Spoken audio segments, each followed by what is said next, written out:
श्रीमद्भागवत महापुराण की जय, सुखतीर्थ की जय, सुखदेव भगवान की जय, गंगा मैया की जय, विश्वकर्मा भगवान की जय, ब्रज वृंदावन धाम की जय, सत्य सनातन धर्म की जय। जय जय श्री राम।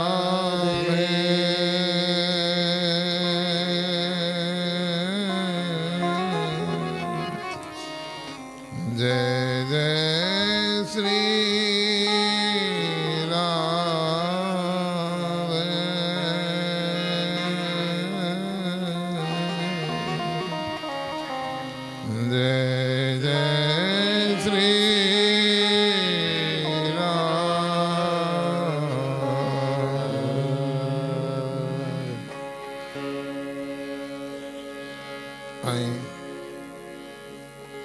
सभी लोग मिल करके भगवान नाम संकीर्तन का आश्रय लें। तत्पश्चात सुख तीर्थ में बैठकर श्रीमद् भागवत का लाभ प्राप्त करें।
कृपा करुणा के धनीभूत जगत के नियंता जगदाधार जगदीश्वर जगन्नाथ मर्यादा पुरुषोत्तम सीता राघव सरकार लीला पुरुषोत्तम राधा माधव सरकार के युगल पाद पद्मों में साष्टांग दंडवत प्रणाम करते हुए उमा महेश्वर भगवान के चरण कमलों का ध्यान करते हुए तथा भगवान श्री कृष्ण की अभिन्न वांगमयी प्रतिमूर्ति श्रीमद् भागवत महापुराण का गायन करने वाले परिव्राजकाचार्य परमहंस अवधूत शिरोमणि व्यास नंदन श्री सुखदेव जी के पुनीत चरणों में कोटि कोटि वंदन करते हुए तथा सुख तीर्थ की धरा में विराजमान सभी अमलात्मा विमलात्मा ऋषिश्वर मुनीश्वर सभी संत महापुरुषों के पावन चरणों में कोटि कोटि वंदन करते हुए प्रातस्मरणीय अर्चनीय वंदनीय पूजपाद सद्गुरुदेव भगवान के चरण कमलों का चरणामृत पान करते हुए भगवान की मंगलमयी इस भूरी गाथा में मंचस्थ उपस्थित यज्ञ के आचार्यगण, समस्त विप्रबंधु, इस कथा के आयोजक, प्रायोजक, संयोजक, परम भागवत श्रीमान बच्चू सिंह जी, उनकी धर्मपत्नी, उनका पूरा परिवार तथा परम स्नेही उपाध्याय जी, चौरसिया जी, ललित बाबू जी तथा उपस्थित सभी भगवत चरणानुरागी भक्तवृंद, श्रद्धामयी ममतामयी माताओं बहनों, आप सबका सुखतीर्थ की धरा से बहुत बहुत अभिनंदन करते हुए तथा YouTube के माध्यम से घर बैठे श्रवण कर रहे सभी भक्तवृंदों का अभिनंदन करते हुए आए। आज का ये दिन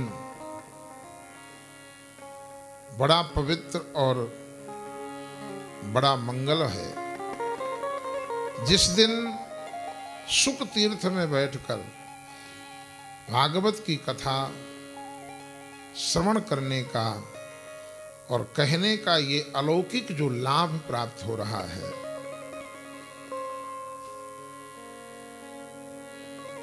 ये वही जगह है जहां पर देवता आए थे और देवताओं ने सुखदेव जी से कहा था कि ये लो अमृत, ये अमृत लो और यजमान को पिला दो, इसको घर वापस करो और ये कथा का लाभ हमको दे दो। इसी धरा पर ये क्रय विक्रय करने के लिए देवता आए, पर देवता स्वार्थी थे, इसलिए सुखदेव जी ने देवताओं से कहा, अरे देवताओं, तुम विनिमय के लिए तो आए हो, परंतु कोई 1 किलो बाजरा लेकर के चला जाए और सोने की दुकान में जौहरी से कहे कि तुम 1 किलो सोना दे दो बराबर में, तो क्या संभव है? अरे देवताओं, क्वा कथा क्वा सुधा लोके, क्वा काचा क्वा मणिर्महा। ये वही स्थान है जहां पर देवामृत को कांच का टुकड़ा बता दिया सुखदेव जी ने, और उन देवताओं को कथा प्रदान नहीं की। उन देवताओं को कथा प्रदान नहीं, क्योंकि कथा स्वार्थ का विषय नहीं है, कथा तो विशुद्ध परमार्थ है। और कथा के समान कोई परमार्थ भी नहीं है। एक ऐसा साधन है जिस साधन में सारे साधन समाहित हैं, सारे साधन यहां से होकर निकलते हैं। प्रथम सुनिय भागवत, भक्त मुख भगवत वाणी। आंख से दर्शन हो रहा है, हाथ से सेवा का सौभाग्य मिल रहा है, पैर से परिक्रमा हो रही है, यात्रा हो रही, शीश से प्रणाम, कान से श्रवण, मुख से भगवान नाम संकीर्तन।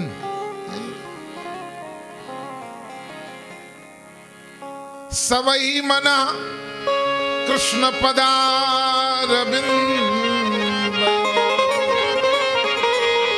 सर्वांग यदि साधन का कोई लाभ है तो केवल कथा है, और वो भी कथा उस परमार्थ की जगह पर जहां पर विशुद्ध परमार्थी परिचित जी, जिन्होंने एक क्षण में बरबस राज। जो बाप ने जो किया था वही पुत्र ने किया। रामचरितमानस में छुपाई तो मनु जी के लिए कही गई, पर भागवत में परीक्षित ने एक क्षण में जबरदस्ती जन्मेजय को राजा बनाया। चाहते तो मौत से बचने के उपाय करते। देवी भागवत के परीक्षित ने बड़े उपाय किए। देवी भागवत के परीक्षित गंगा तट नहीं गए, वो किसी और कल्प की कथा होगी। देवी भागवत के परीक्षित ने सारे उपाय बचने के लिए किए मौत से।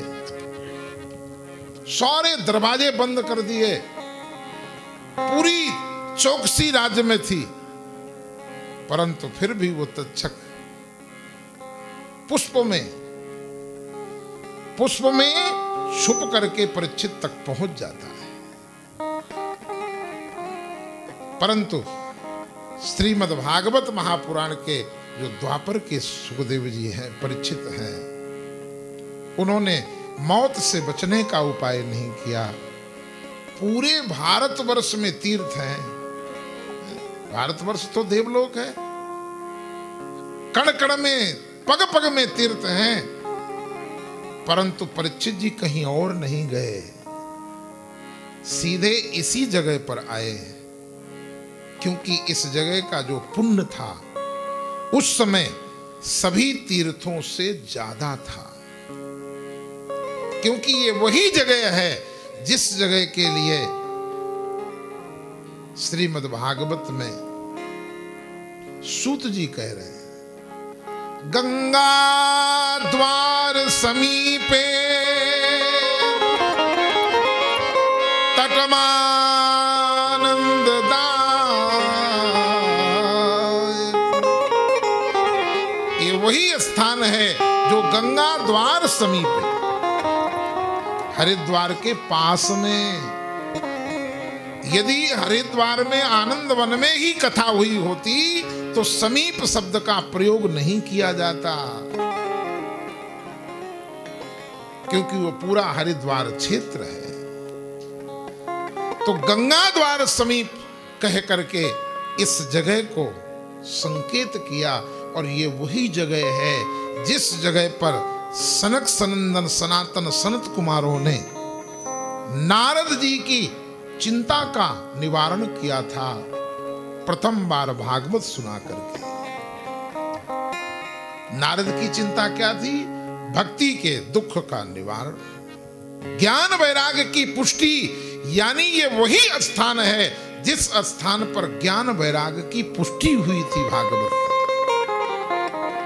जिस स्थान पर ज्ञान वैराग्य को साथ लेकर के भक्ति विराजमान हुई थी, और भक्ति ने पूछा था, बाबा मैं कहां बैठूं? तब सनकादिकों ने कहा था इसी स्थान पर कि ये जितने श्रोता बैठे हैं इन सब के हृदय में तुम विराजमान हो जाओ। और ज्ञान वैराग्य को साथ लेकर के भक्ति जब सभी श्रोताओं के हृदय में विराजमान हो गई, तब क्या हुआ? मुझ निज लोकम परित्यज्य भगवान भक्त वत्सला। भगवान वैकुंठाधिपति साकेताधिपति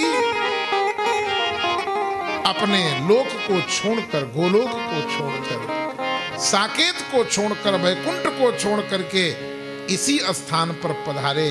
और जिन श्रोताओं के हृदय में भक्ति विराजमान थी ज्ञान वैराग्य को साथ लेकर के, उन श्रोताओं के हृदय में विराजमान हो जाते हैं। इसी स्थान के लिए कहा है, सदा सेव्या श्रीमद् भागवती कथा, यस्य श्रवण मात्रेण हरिश्चित्तं समाश्रये।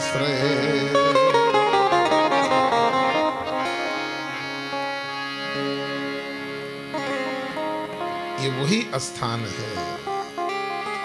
इसलिए हमारा एक क्षण भी व्यर्थ न जाए। ये जगह दुर्लभ है जहां बैठ करके विशुद्ध श्रीमद् भागवत की कथा श्रवण करने को मिले। आप देख रहे हैं वहां पर अलग अलग हालों कथा चल रही है निरंतर। जैसे उत्तर नीलगिरी में निरंतर अनवरत सत्संग चलता है काकभुसुंडी जी का, ऐसे ही सुख तीर्थ में भागवत जी निरंतर चलती है। निरंतर कथा हो सकता है वृंदावन में कभी कभी पूरा का पूरा गैप रहता हो, परंतु यहां पर कभी गैप नहीं रहता। तो हम उस पवित्र धरा को बारंबार वंदन करते हुए, अपने सौभाग्य की सराहना करते हुए कि हरि तुम बहुत अनुग्रह की, हरि तुम बहुत अनुग्रह की, हरि तुम बहुत अनुग्रह कीनो, हरि तुम बहुत अनुग्रह कीनो।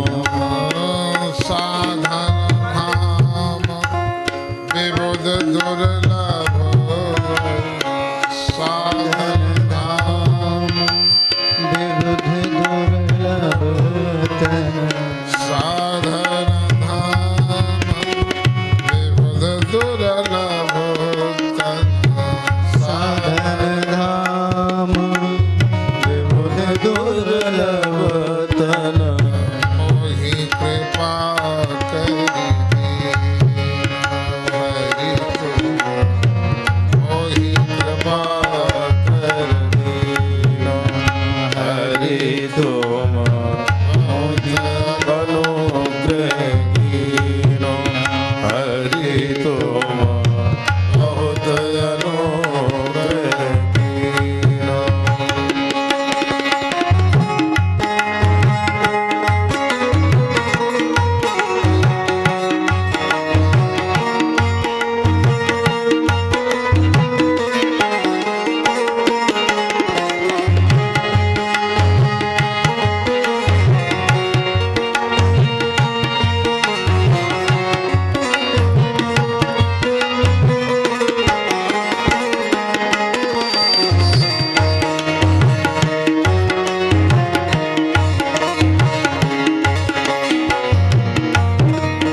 भगवान की कृपा को स्मरण करते हुए आए श्रीमद् भागवत के महात्म में प्रवेश करें, जहां की महिमा का वर्णन है।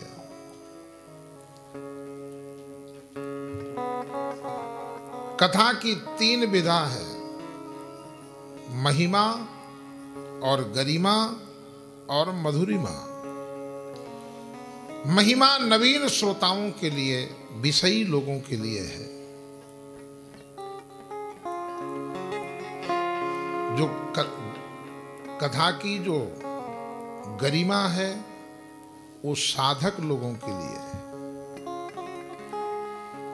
और कथा की जो मधुरिमा है वो सिद्ध लोगों के लिए है।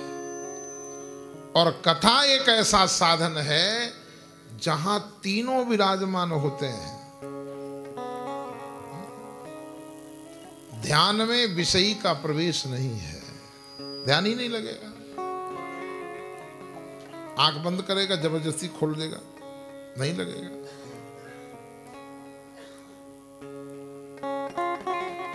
ज्ञान में विषय दिमाग लगे जाएगा ही नहीं। यज्ञ में नहीं होगा विषय से, जप में वो भी विषय से नहीं होगा। पर कथा एक ऐसा साधन है जिसमें विषयी भी आनंद लेता है। विषयीन कहा पुनि हरि गुण ग्रामा, श्रवण सुखद और मन अभिरामा। सुनने में अच्छा लगता है, मन को शांति मिलती है, इसलिए विषयी भी कथा में बैठता है। साधक का तो जीवन है कथा, और सिद्ध की श्वास है कथा, जिसे कुछ नहीं करना, कुछ करना शेष नहीं है। चरित्र सुनहि धरि ध्यान। और उदाहरण के लिए सनक सनंदन सनातन सनत कुमार चारों भाई, क्या करना शेष है सनकादिकों के लिए? स्वयं भगवान के 24 अवतार में पहला अवतार है, स्वयं भगवान है। पर वो भी कथा को व्यसन बना लिया।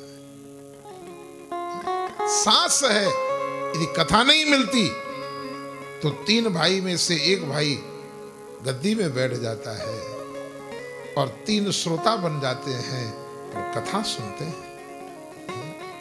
आशा बसन व्यसन ये नहीं, रघुपति चरित होई ताह सुने। और वास्तव में कथा व्यसन है, और जिनको लग गया है, जिनको लग गया है वही तो सुखताल में आए हैं साहब। नहीं तो लोग घूमने तो जाते थे, रामेश्वरम गए, बोले दक्षिण में घूम आएंगे, चलो भाई। जगन्नाथपुरी बोले चलो वहां भी घूम आते हैं, घूमने के लिए समुद्र में चलेंगे, है? पर सुख ताल में वही आया है जिसको कथा का व्यसन था, जिसे नशा था।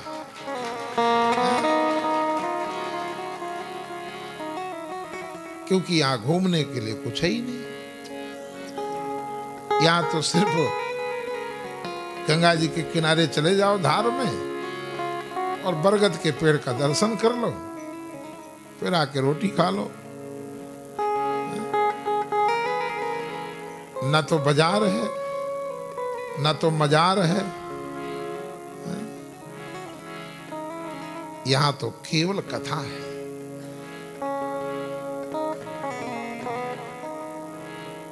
और ये नशा जिसको लग जाए फिर छूटता नहीं है, और वास्तव में ये नशा है।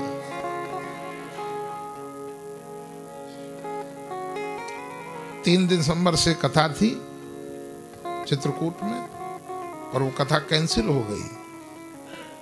हम बीमार हो गए थे। जब ये तारीख नजदीक आई कि अब शुक्रताल चलना है, बच्चू सिंह जी ने फोन किया, हम करंट में आ गए कि चलो अब कथा मिलेगी।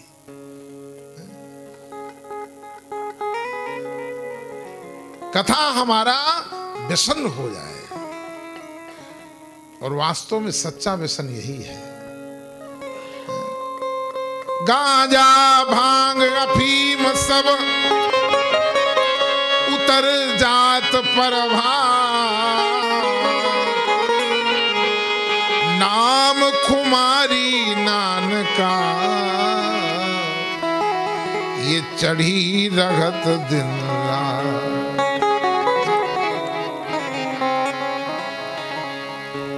आए महिमा में प्रवेश करें। मंगलाचरण का प्रथम श्लोक, सुख तीर्थ में बैठ करके सभी लोग उच्चारण करेंगे। सच्चिदानंद रूपाय सच्चिदानंद रूपाय सच्चिदानंद रूपाय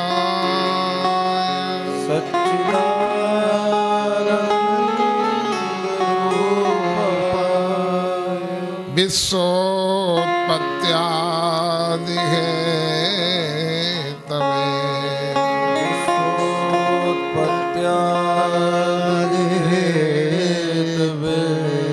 विश्वोत्पत्त्यादि हेतवे तापत्रय विनाशाय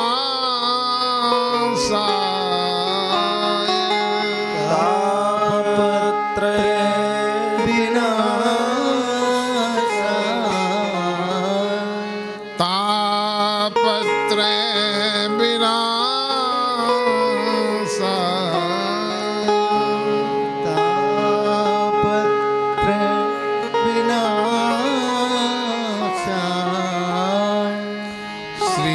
कृष्णाय वयं नमः।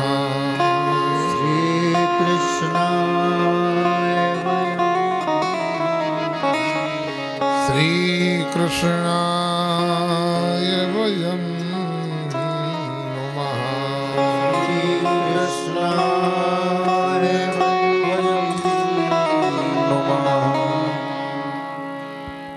सर्वप्रथम महात्म की 6 अध्याय की गाथा जो पद्म पुराण से उद्धृत है, मंगलाचरण किया। समाप्ति कामो मंगल माचरेत। किसी भी कार्य को निर्विघ्नता पूर्वक संपन्नता के लिए मंगलाचरण जरूरी है।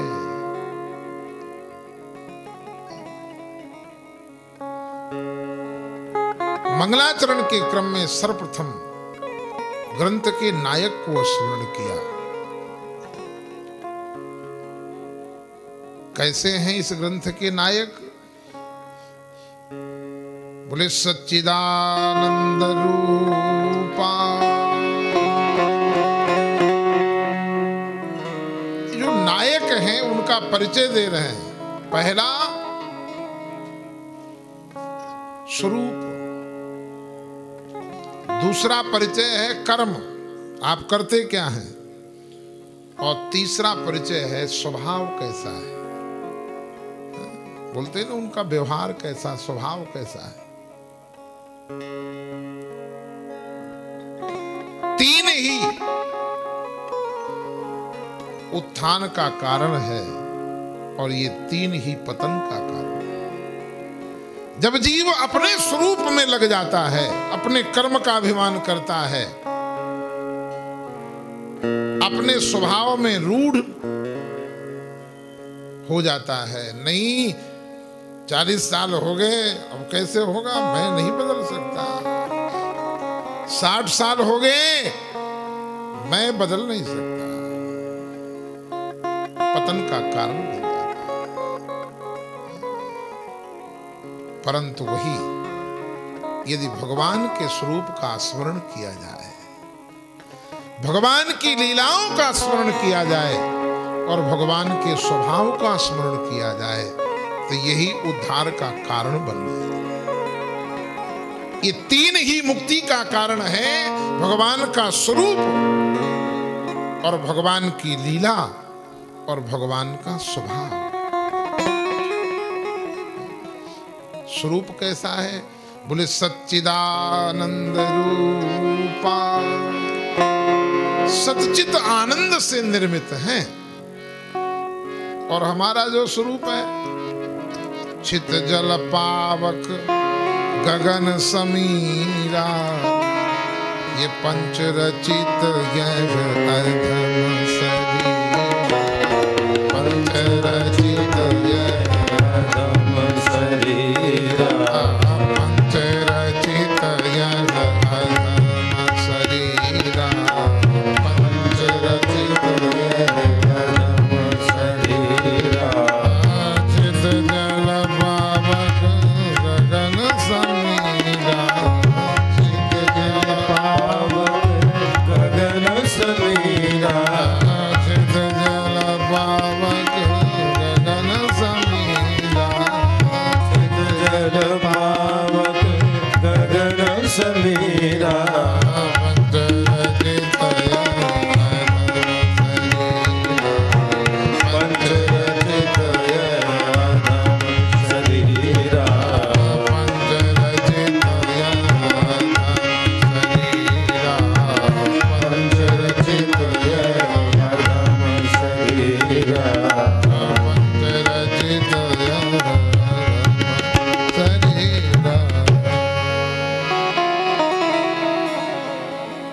पृथ्वी, आकाश, हवा, पानी और अग्नि, इन 5 तत्वों से निर्मित है हमारा स्वरूप।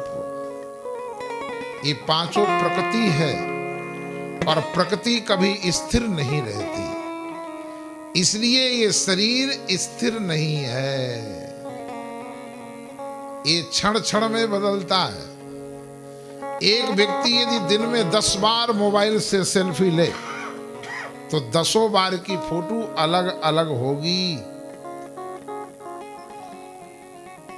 सुबह वही पराठा खाया है, शाम को भी वही रोटी खाई, वजन भी घटा नहीं है, परंतु प्रतिक्षणम इस क्षण क्षण में परिवर्तित होता है, क्योंकि प्रकृति का स्वभाव है, प्रकृति का गुण है। इसलिए इसमें बचपन भी है, जवानी भी है, बुढ़ापा भी है, पर भगवान का जो स्वरूप है, भगवान जब भी अवतार लिए तो बच्चा बन के नहीं आए, चतुर्भुज रूप में प्रकट होते हैं।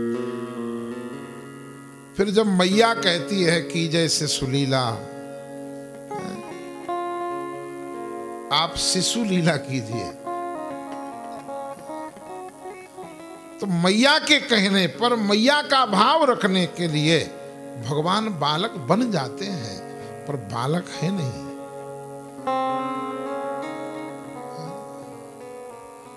ब्रह्मांड निकाया निर्मित माया, रोम रोम प्रतिवेद कहें, सोमम उर्वासी यह उपहासी। कौशल्या ने जब देखा कि बाप बन के खड़े, कौशल्या ने कहा जगत में मेरा उपहास होगा। हे नाथ, आप मेरी हंसी कराओगे? कोई मानेगा बाप को बालक? इसलिए कौशल्या के कहने पर बालक बन गए। भगवान निरंतर 49 वर्ष की अवस्था में रहते हैं, 15.5 साल अहर्निश, इसलिए कभी बुढ़ापा नहीं आता, कभी दाढ़ी मूछ भगवान की नहीं आई। क्यों? क्योंकि भगवान का जो स्वरूप है वो सतचित आनंदमय है, और सत्य कभी घटता नहीं है, सत्य का कभी ह्रास नहीं होता। ज्योति हूं काल एक रस रही, भूतकाल में, वर्तमान में और भविष्य में, तीनों में एक रस रहता है, वो सत्य है, कभी घटता नहीं है। सत्य के लिए ही तो कहते हैं नैनम शस्त्राणि छिद्यन्ति नैनम दहति पावक। काटा नहीं जा सकता, जलाया नहीं जा सकता, सूर्य के द्वारा सुखाया नहीं जा सकता।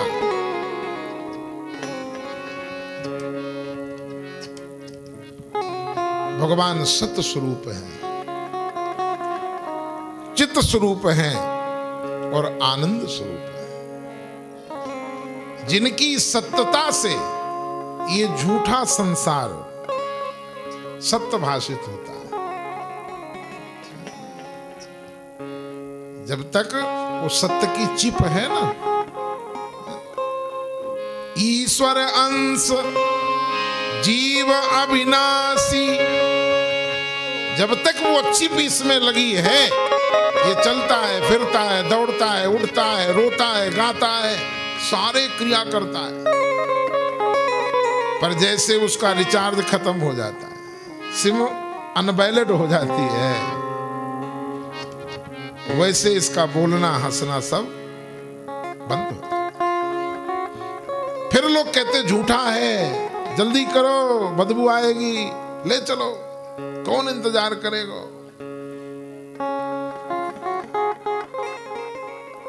जिसकी सत्ता से ये झूठा संसार भी सत्य भाषित होता है, जिसकी चैतन्यता से ये जड़ संसार चलायमान होता है।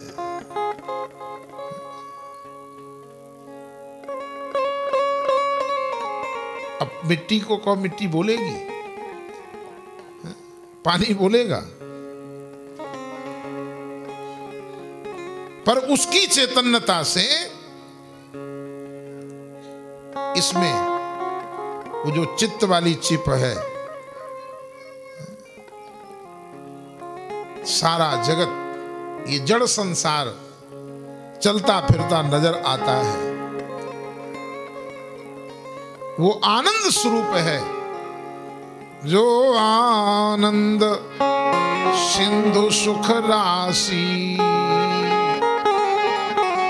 सी करते त्रैलोक सुपार।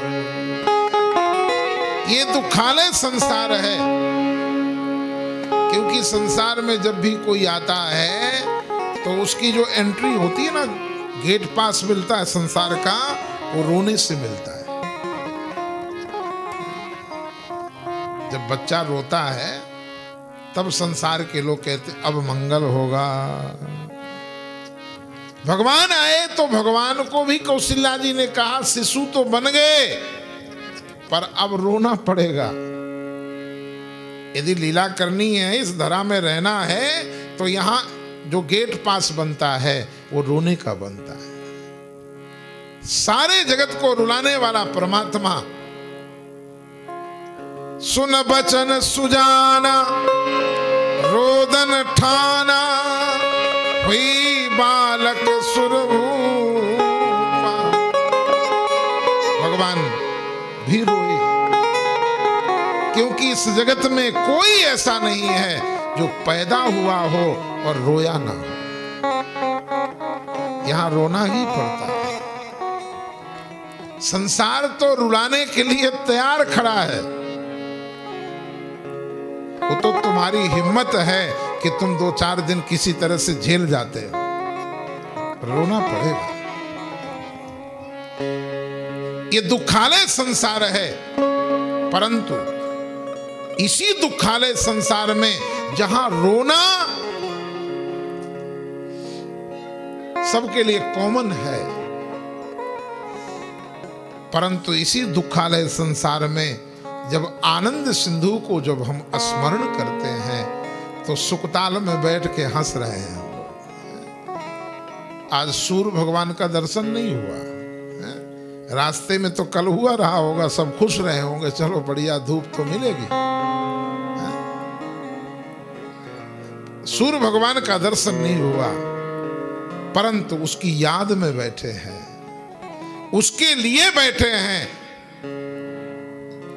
इसलिए हंस रहे हैं।